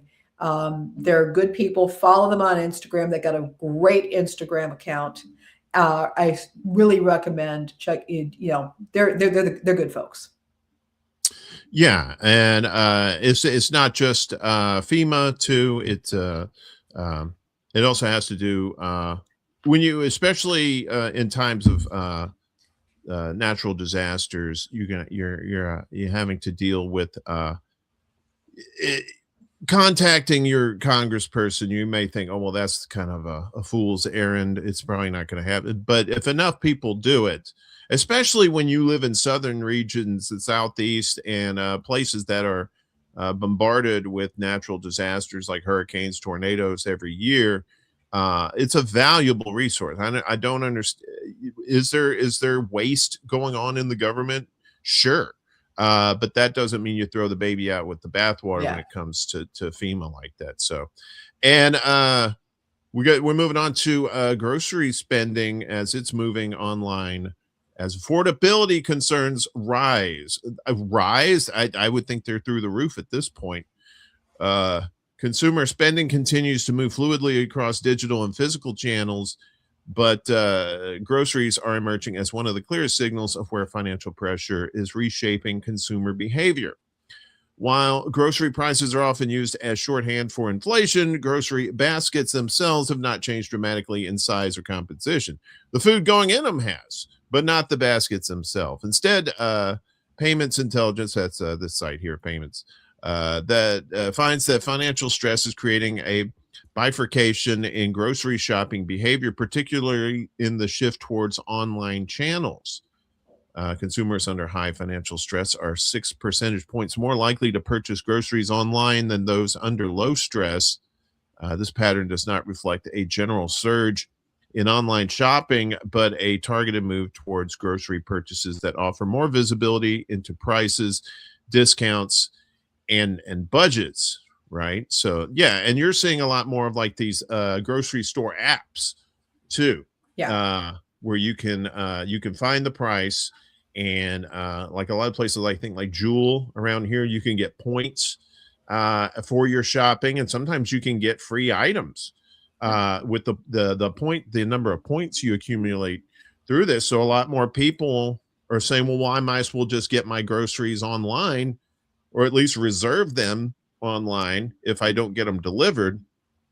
And then people just come in and pick up their stuff. I saw this when I worked at Whole Foods with the Amazon shoppers in there. And they would set everything aside. A lot of times you did have delivery out to places, but you had some people who would come in and just pick up stuff because they just didn't want to be bothered with having to deal with coming into some of these stores. The price tags may be off, or they may be out of stock of something, but you can get that information before you even go into the stores if you want to go into the stores. Yeah. Well, what I found fascinating about this is, first of all, we've reported on the past on the K-shaped economy, that people who are financially stressed are shopping in one way, and the people who are not financially stressed are spending their money on entirely differently. And I think this is another example of it. But what I really found fascinating is a lot of online shopping, particularly if you're using a delivery service, or in some cases a parking lot pickup, do incur extra fees. Mm-hmm. There are tips for the person who brings stuff out to you, or there are additional, you have to pay if you're getting a monthly subscription, say to Instacart or DoorDash or Uber Eats. There's that. They may have an additional fee. Sometimes cities will put additional fees on top of that. But people who are financially strapped are still choosing to go with the online shopping option. And I think there's a couple of reasons for that. First of all, stores are designed to disorient you. Speaking of disorientation, I mean, discombobulation, you walk in and you think you're going to get, a loaf of bread, a quart of milk, and a stick of butter, and you walk out with, 6 bags of coffee, and 5 containers of frozen chop suey, and a new frying pan. And then you get partway home, you have to go back and actually get the stuff you went to buy. But the point is, I think that people, if you want to stick to a budget, you don't want the surprise at the cash register, right? You don't want, then suddenly you're way over budget and you're too embarrassed to put stuff back, or you don't even have the money for it. So I think this is a way for people who are on a tight budget to ensure that they're only spending what they can afford, and they're willing to maybe eat those extra fees. So there's that. And I think also some stores now are building in, they're working with the manufacturers, and they're building in the coupon savings so that they can, they can take that, and you might point out also the loyalty programs with the points, that they can leverage that and to reduce the extra cost. And also people may be strapped for time. If people are running side gigs, sometimes as delivery drivers for these services, but they may not have the time to go grocery shopping. So I think it's indicative of a stressed and strapped population that are really having to weigh the costs and benefits at this point, but that may be finding that they are so strapped that it is better for them to possibly risk paying extra, but to ensure that they're only ordering the groceries that they can afford. Yeah, this is true statement too. There's a reason why staples are always in the back of the store. Yeah, they want you to, and that's why you also have your last minute shopping little goodies at the registers too. There's always those things there too. There's always a gimmick to try to get you to buy more than what you came in for. Fortunately for me, I'm a stubborn shopper. I put the blinders on. I'm like, if I need milk, I go get the milk. I need eggs, I go get the eggs. I don't need any of your other stuff on the side there. But the coupons is a good point too, especially if they're like some of these stores that work with not just like major name brands, but some of the local brands too, providing these coupons as an extra incentive to shop at their store.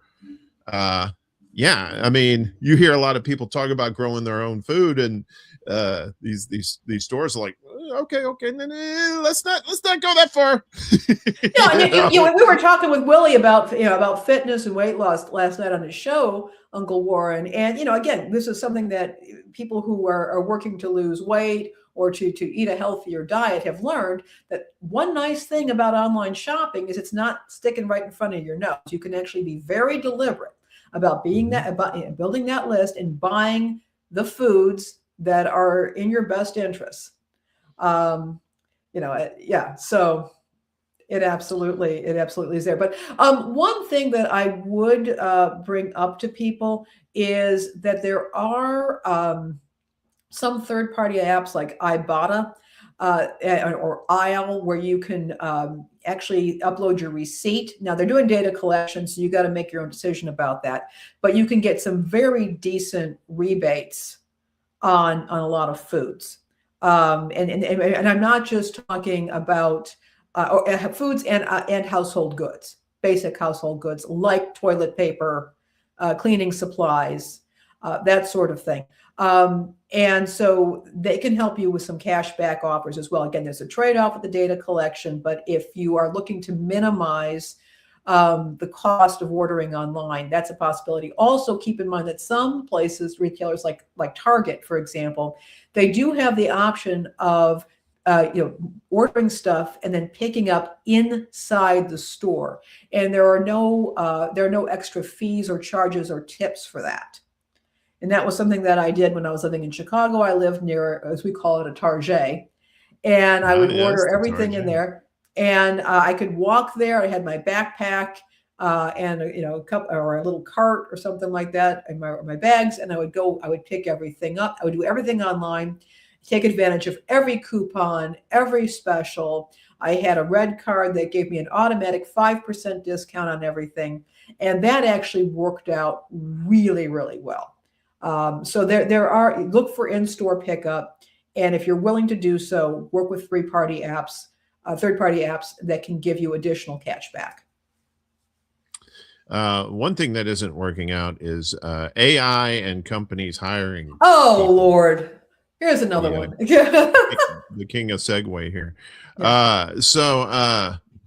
Job applicants filed a proposed class action lawsuit against Eightfold AI Incorporated for allegedly using artificial intelligence to build reports on job candidates without their consent or knowledge, according to a lawsuit filed Tuesday.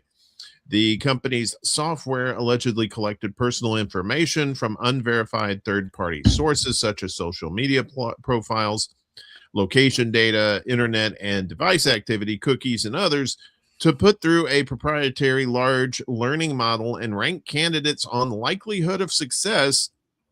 Per the complaint filed in the State Superior Court of California, the complaint alleged that a number of high-profile companies used eightfold AI in their job candidate screening process.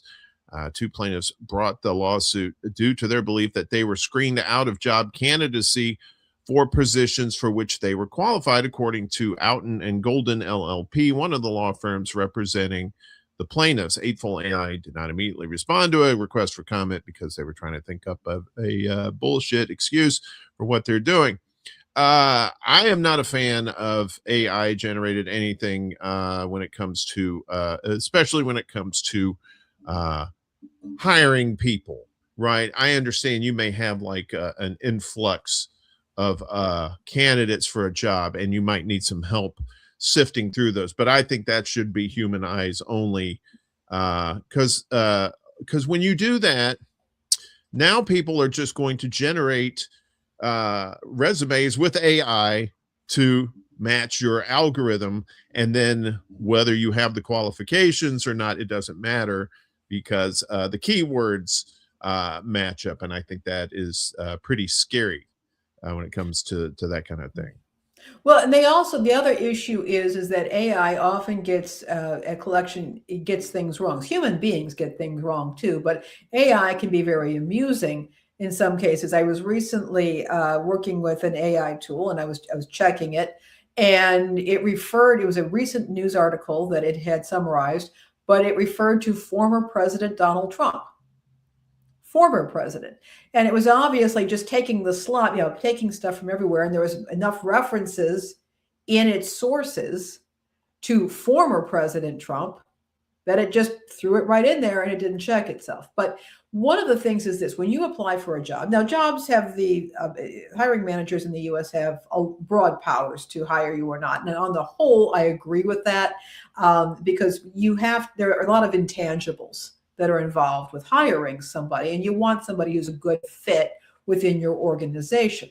But it is also, job candidates also have the right to know, to be informed if a background check revealed something that caused the employer to either not hire them, or for that matter, current employees have a right to know if the employer used a third-party source to either deny them a promotion or to fire them, or something along those lines.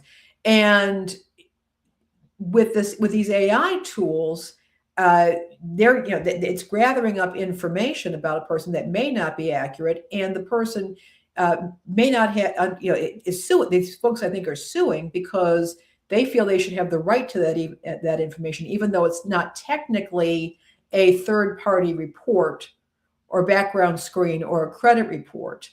I think they want a broadened definition of a background check or a report to include these AI tools that operate differently than a flat, straight out report, but are doing much the same thing.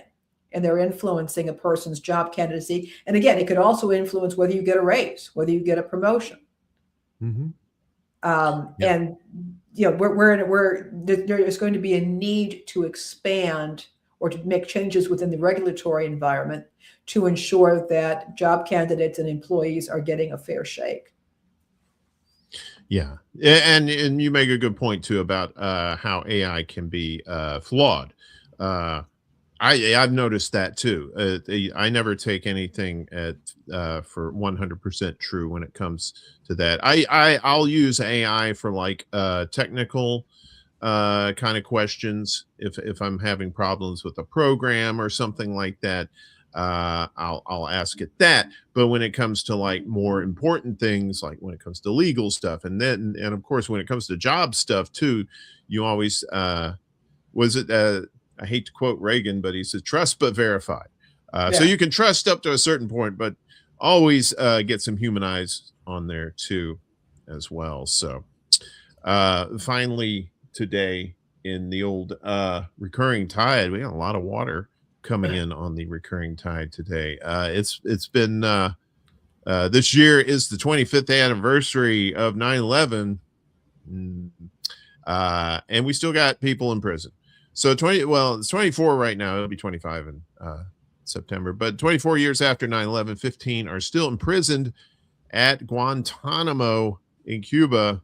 And it's also, and it says here, the naval base is also used for migrant detentions in 2025. So on January 11th, thousands of citizens of many countries held vigils for the 15 men still in the U.S. military prison at the U.S. naval base at Guantanamo, Cuba, as these citizens have been doing for more than 2 decades, from London to Washington, D.C. to Honolulu, Hawaii. They are the voices of conscience for one of the most brutal episodes in U.S. history, the torture and imprisonment of hundreds of men who had nothing to do with the events of September 11th, 2001. So on January 11th, 2002, 24 years ago, the first 20 detainees from Afghanistan arrived by military aircraft to the U.S. naval base in Guantanamo, Cuba. In Guantanamo, they were initially kept in a place called Camp X-Ray, in cages in the open air with snakes and rodents free to enter the cages. Over the next months and years, a total of 780 detainees from 48 countries were brought to the prison from Afghanistan, Pakistan, and dark sites in many countries that signed on to help extract information from detainees through torture overseen by the CIA. Many of the 780, about 86%, were purchased by the CIA and U.S. military from neighbors or others with a grudge.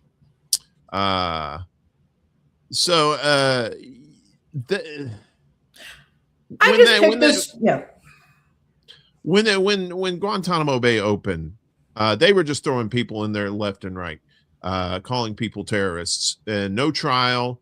There was no probable cause. None of that. They were just a lot of those people were suspected, didn't have access to lawyers, and you did see some reform somewhat after that because of all the backlash. But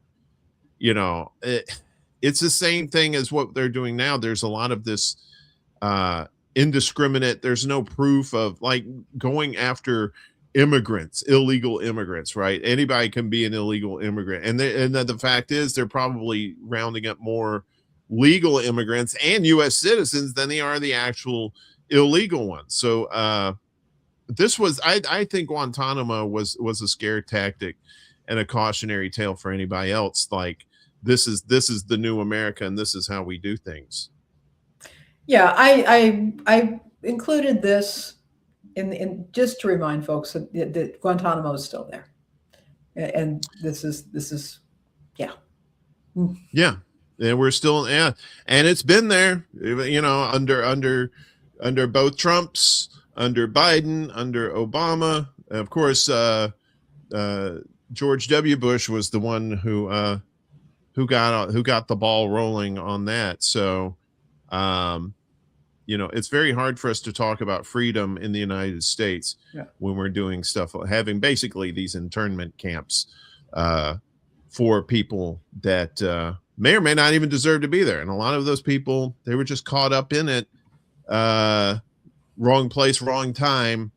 And the optics of it, is anytime you're trying to control people, there's two optics: is division and fear, right? And this it was meant to scare people. You don't mess with the United States, although there's questionable reasons why 9/11 happened. That's for another time and another place, show, I guess. Yeah, another show. Yeah. So and 25. So this year's gonna be 25 years since 9/11, and we still have the Department of Homeland Security. How about that? We don't ICE, baby. Yeah. But, yeah. And ICE. It's just that was not for our protection. That was for the government's protection. So let's I don't know, put on your trunks. Let's go in the press pool here as we're talking about Larry Ellison, that crypt keeper. Larry Ellison's Oracle, part of New Deal to own U.S. version of TikTok. I know James Lee did a video. God, look at him, man. He looks like Skeletor. Until we meet again. That TikTok, if you haven't seen the James Lee video, his recent one about TikTok and how scary it is with the censorship, please do so. A major Trump billionaire ally is now the partial owner of the social media platform TikTok. Group of investors, including Larry Ellison's company Oracle, agreed to a $14 billion deal to give them control of the U.S. version of the platform being spun off from ByteDance, a Chinese-owned company. In 2024, Congress banned TikTok, claiming national security concerns. Take a drink. Anytime you hear national security, it's the drinking game. Concerns over its ties to China, but Trump has allowed the platform to keep operating as a deal was worked out. Ellison is also the largest shareholder of Paramount, the parent company of CBS. And one thing that James Lee pointed out in his video, he was talking about let's just say it is extremely Israel friendly. TikTok is now. And he actually did an example in a DM. He was typing out a DM to somebody, and he mentioned just Epstein, just the name Epstein, not his whole name, just his last name, and it came up with a thing that's like this little exclamation point in the circle, like, you know, our community guidelines. And he did it didn't even mention the context. It was just you just mentioning that name was a, you know, and no, he could have been talking about the character on Welcome Back, Kotter.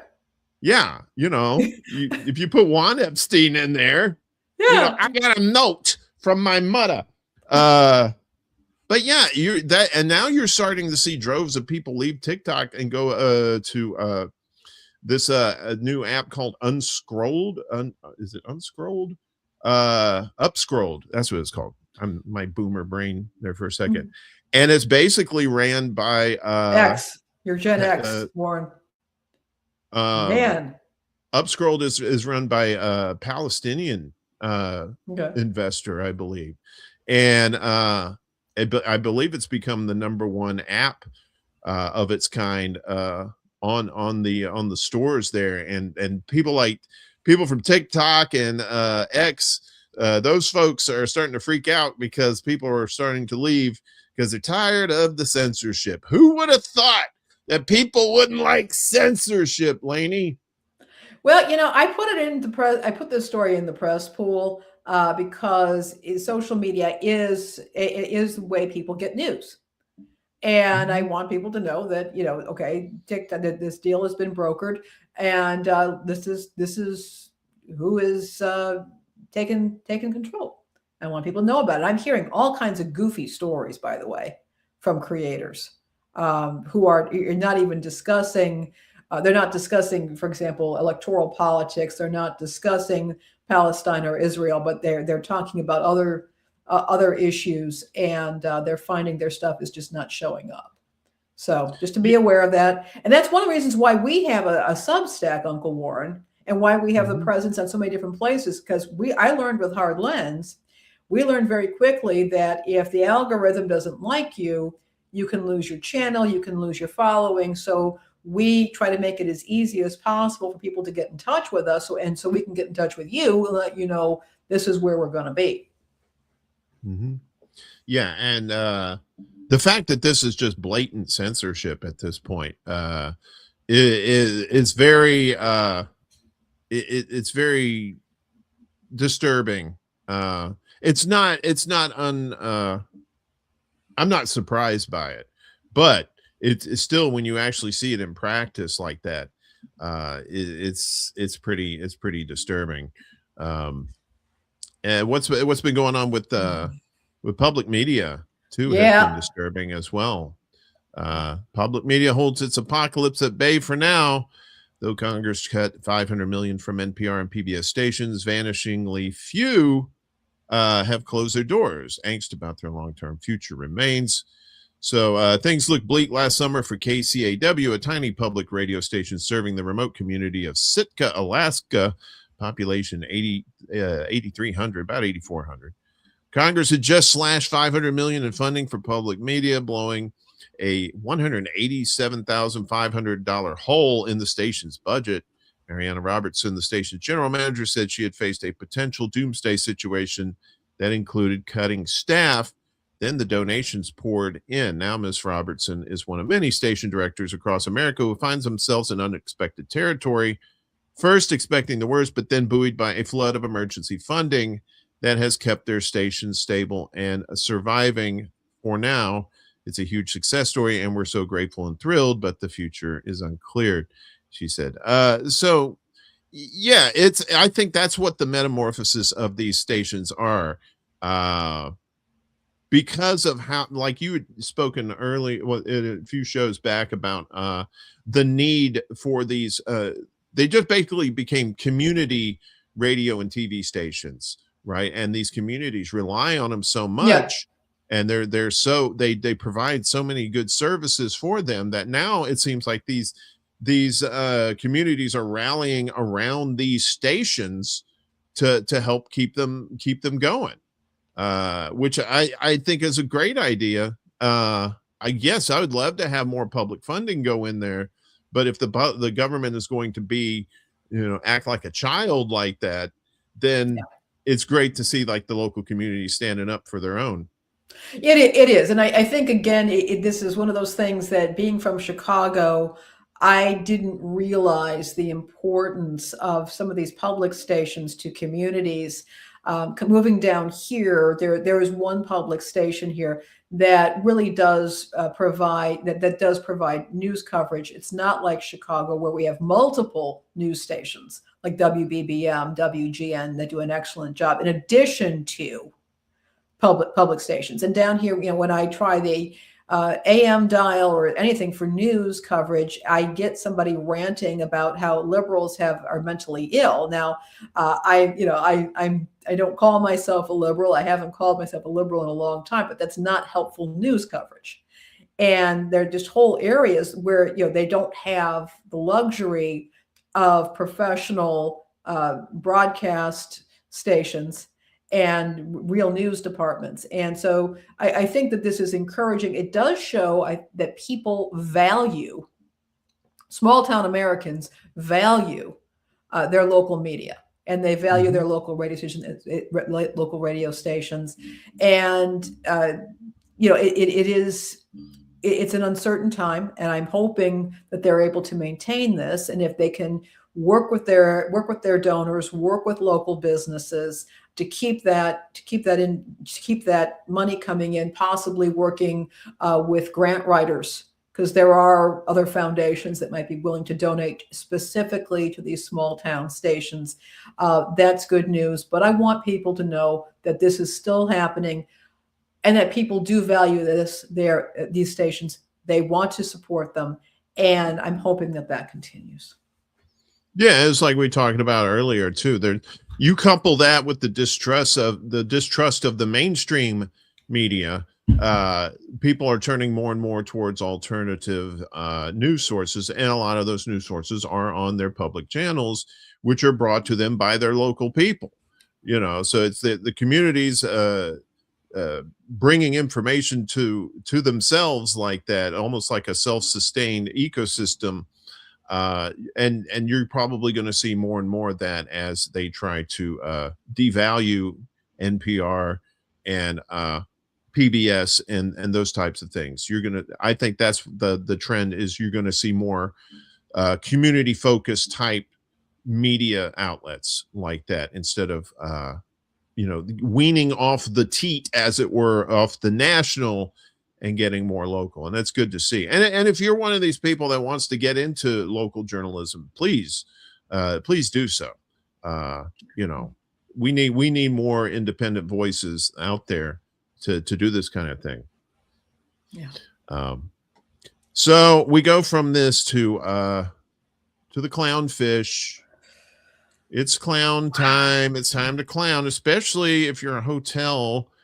Getting rid of bathroom doors. This is a bizarre story. So hotels are getting rid of proper bathroom doors, and guests are revolting. Yes, because you kind of want a little privacy there in the bathroom. I believe that pooping in peace is a basic human right. Right. I want to be in a tomb when I'm pooping. I don't want anything. I don't want any open doors or anything like that.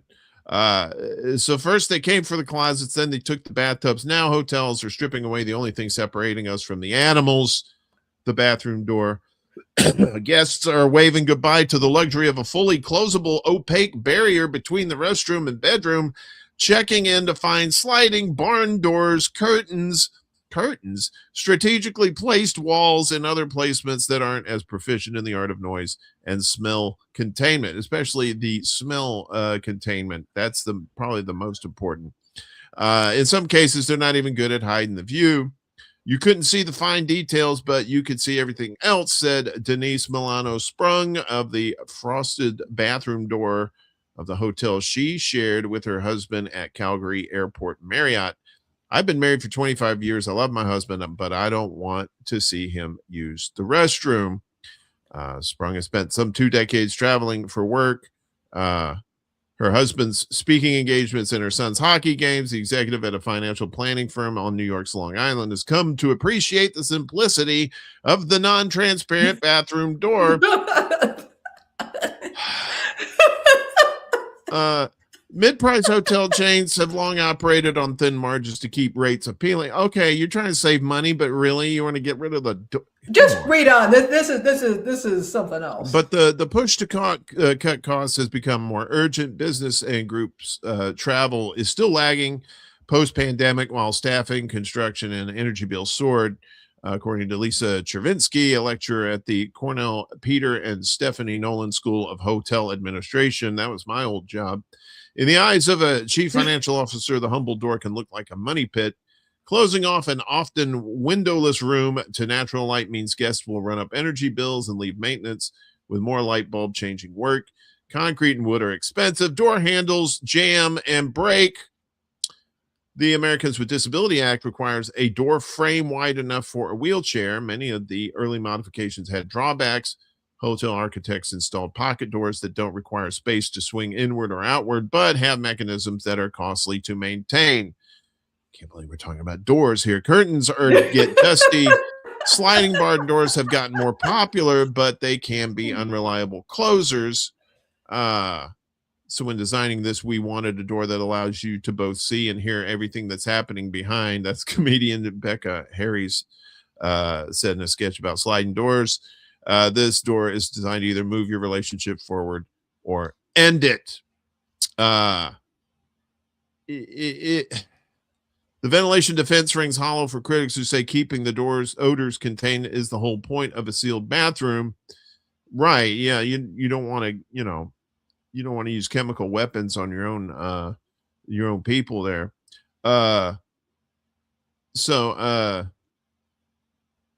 This is insane. More than 500 hotels, including the One Hotel Central Park, AC Hotel Tokyo Ginza, and Andaz Mexico City Condesa, have been listed in the no door group. So if you're traveling, that's just keep in mind, your poop is going to be out there for everybody. I think, yeah. Yeah, sorry. go ahead. I was just going to say, this is, I've seen this a little bit, and it's the sort of thing that's like, you're doing this because you don't want to maintain the door. You don't want to, and you want people to not use, I guess they feel like the door shuts off light and that sort of thing. They don't want to pay utility bills, and you're going to jeopardize people's privacy in their hotel rooms. I get the fact that in the States, our so-called public restrooms, which are actually usually in private stores and that sort of thing, but that's not a hotel room. A hotel room is a private place. You have a lock on it. You have the use of that room while you are in there. And I just saw this and I just busted out laughing, because I have seen this sort of thing, that it makes it very difficult to maintain any kind of privacy. You have people who might be traveling with a coworker. They may be sharing rooms with friends and that sort of thing. And the idea of a separate bathroom where people do not have to see you, even in silhouette, use the facilities, and they don't have to smell it, at least for the time being. You have a chance to fumigate it before you get out. Seems to me pretty basic, but the hotel industry is finding ways to mess around with that. So there it is. Yeah, pretty soon there's not going to be walls. You're just going to be out in like a factory, like kind of like a warehouse situation where it's just no walls. You just get in there. You got a bed and a sink. Maybe you have a sink, or maybe it's a bucket with a ladle in it, and they'll still charge you the same price as if it was an actual hotel room. Andrew, just want to point out to Andrew here that we're talking about in the hotel rooms themselves, the private rooms. This is not, we have our public bathroom stalls here are not private at all. There's a big gaps between the sides and the doors and all that. And that's to keep people from loitering in them or setting up residence, apparently. Unlike in Europe, where they do have a lot more privacy. And there are places here that do have some privacy, but we're talking in people's own hotel rooms. They may not even have a door, an actual closing door that seals things off, so people can luxuriate in their facilities. Yeah, if somebody wants to see me poop, all right, let's. It'd be a fundraiser for the show. I ain't shy. When it's go time, it's go time, and when nature calls, I don't have call waiting. So if I'm in one of those situations, I'm like, you might want to go downstairs to the lobby and hang out for a bit and leave the Lysol, please. Finally, today we go to Vancouver, of course, Canada, the crazy place of Canada, where personal failure gets celebrated as Vancouver's Museum of Personal Failure finds victory in defeat. So British Columbia residents are putting their own misfires on display at the Museum of Personal Failure in Vancouver. The exhibition at the Kingsgate Mall was dreamed up by Burnaby resident Ivan Collins, who was inspired by the end of a romantic relationship.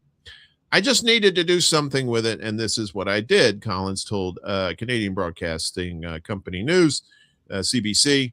Collins put up posters across the region seeking exhibits with the headline "Failures Wanted." I knew I heard my name called. For me, it's sort of a combination catharsis / concept exploration. Collins told Vancouver is awesome. I guess that's a website there. I guess at this point, what it's become is an anthropological look at what constitutes failure to an individual and what that looks like in material form. The pop-up museum features a wall of reject, which is plastered with various submitted employment application rejections and firing notices. Jennifer Campbell, Collins's mother, submitted her wedding dress for display. I wanted to sort of tell a story about a failing that occurred in my marriage and how we were able to move on, she said. I called it Threads of Innocence because it's about the innocence of false fairy tales or things that you think are going to happen when you're young and it doesn't happen. See, this is right up my alley here. Disappointment. It's all about it.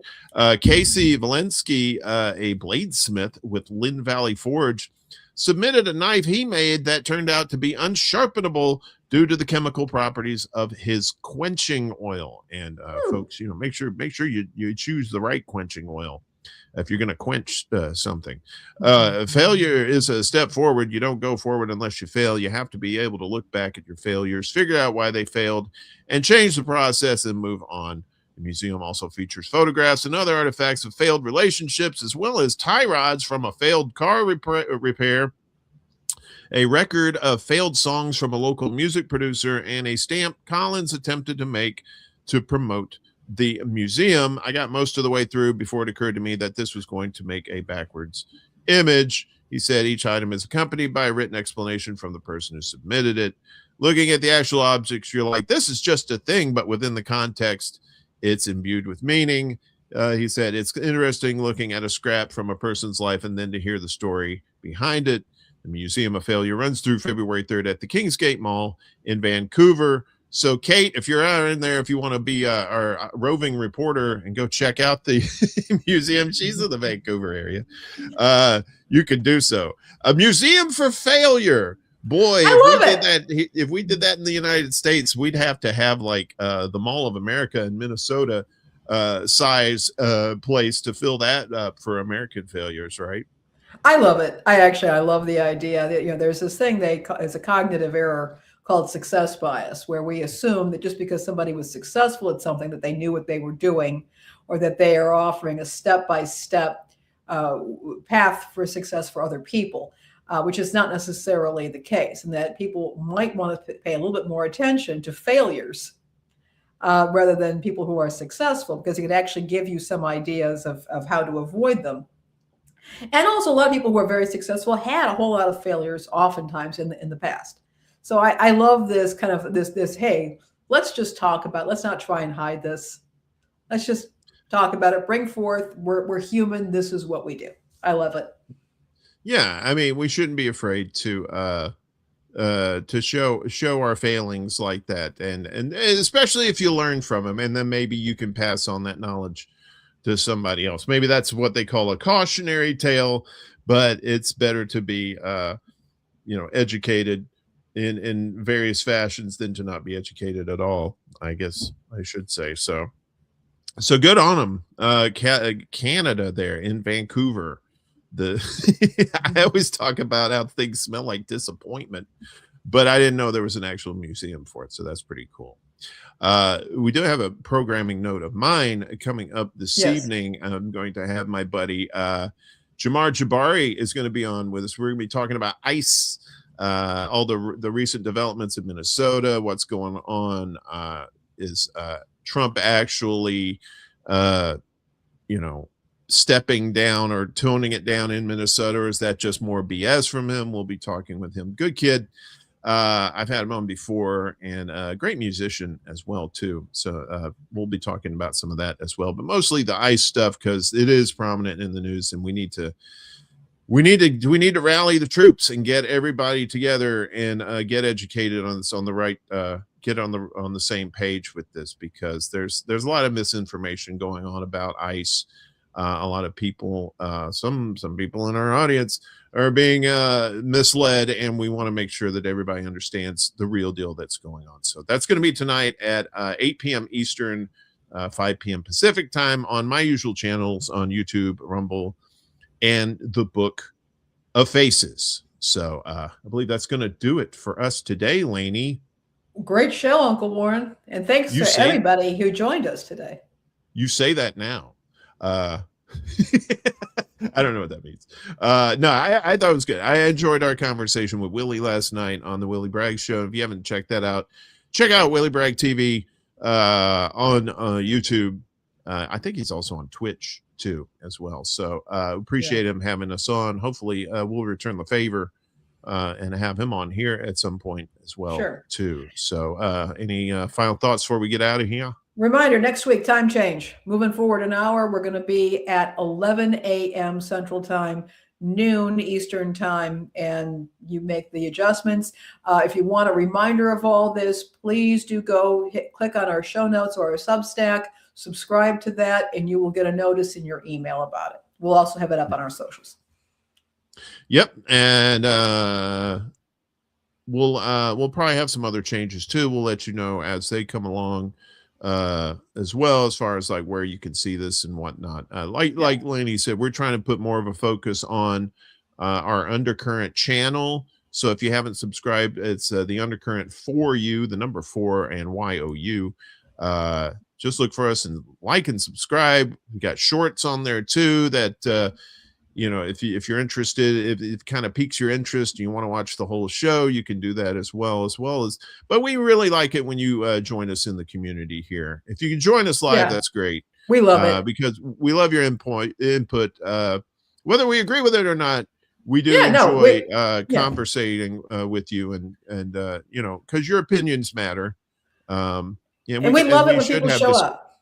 Yeah, we love when people show up, and we love good conversations too. So that's going to do it for us. Remember, next week it's going to be noon Eastern, and 9 a.m. Pacific time for the show. So it's kind of like was it spring forward with the time change, only it's not spring yet, and this is kind of a permanent thing until we change it again. So anyway, peace up. Exactly. So good to see everybody. Take care. We'll see you next week. Peace.